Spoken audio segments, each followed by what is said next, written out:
All right, music fans, welcome back to the Real Music Observer. It is Dave observing real music in real time for real people just like you and me. Hey, again, experiencing some difficulties with YouTube once again. This arbitrary standard did a video about Ringo Starr, of all people, showing some love to Ringo, and apparently they don't particularly like the fact that I'm showing love to one of the greatest drummers of all time, and great humanitarians, and just great all-around superb human being. Don't get it, and just keep supporting the videos if you can. Keep liking them, keep sharing them, and all that good stuff, and we shall overcome together, right? Yeah. Anyway, I'm going to talk about Arnel Pineda again, as it relates to his, I guess, worldview with the band Journey. I think this guy, I did a video a while back about how people probably shouldn't be lecturing him on where he came from. And I'm reading the posts on his page, his actual website. All these people coming forward, how grateful they are, how thankful they are, because they understand where this guy came from.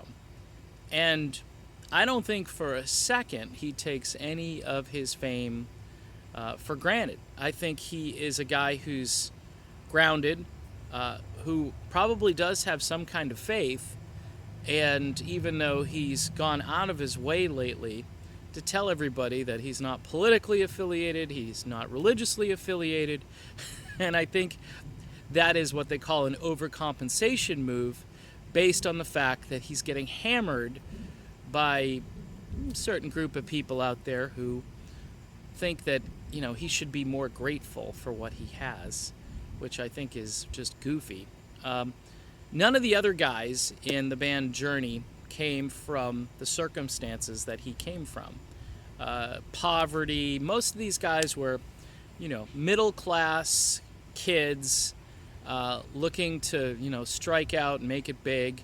And, I don't know everybody's individual circumstance with all kinds of detail, but I'm pretty sure none of them came from the circumstances that Arnel Pineda came from.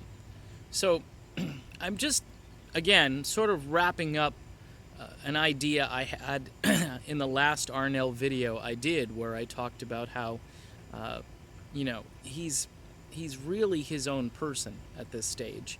And quite honestly, I don't think he needs anybody anymore. He was discovered because he had talent. Now, again, we can have this conversation early on, and I have done videos where I have said that maybe the band needs a new vocalist. But I think they worked the guy to death. And when he first joined the band, he didn't have the same issues that he's having now. He's 50 years old, not that that's over the hill, but it's vocally challenging to perform these songs every night. So I've decided to cut him a lot more slack in that area than I did on previous videos. Do I think he's the best vocalist the band has ever had? No. Do I think he's necessarily better than Steve Augeri when Steve came in? No. Do I think he's better than Jeff Scott Soto when he took over for a while? No. So who do I think he's better than a lot of other vocalists who could have taken this gig? And maybe, again, when you look at the whole Steve Perry scenario, you understand that this couldn't go on forever. And I think that's the whole moral to the story. Arnel's going to be fine. He's going to have a great career, whether he sticks with this band or whether he goes on and just does solo work, or he likes to do covers, and he does an amazing job on so many different songs. He's going to be fine.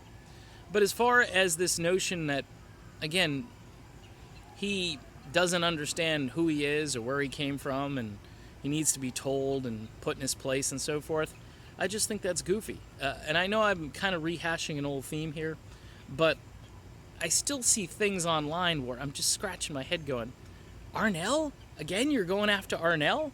I mean, if you want to criticize him, maybe you don't like his vocals. I know somebody on my page who can't get past his Filipino accent and so forth. That doesn't really bother me as much as a note that is not hit in a song that we all expect the note to be hit on. That to me is, from a musical standpoint, you're waiting to hear that the way you've always heard it, and then he's struggling. And then I've actually decided I'm going to have compassion and say, this is brutal. Let's be honest, it's brutal. I did a video about set list and so forth. Got a lot of crap for it. I'm thinking, though, if you're going to design, a set, I know you're designing it for the fans. But the fans, I think, would be understanding to some degree if maybe one or two of these songs that they always hear, or they'll go home and they'll say, I can't believe they didn't do that song. See, the difference was when they had Dean in the band, they could give a song or two to Dean, and Dean could take the song. I know they had the mystery keyboard player, which we revealed, and I think he sings a couple of songs, but the songs that he sings aren't the ones that the band is well known for. They're more deeper tracks and so forth. By the way, that's a good idea. It takes some of the pressure off of Arnel.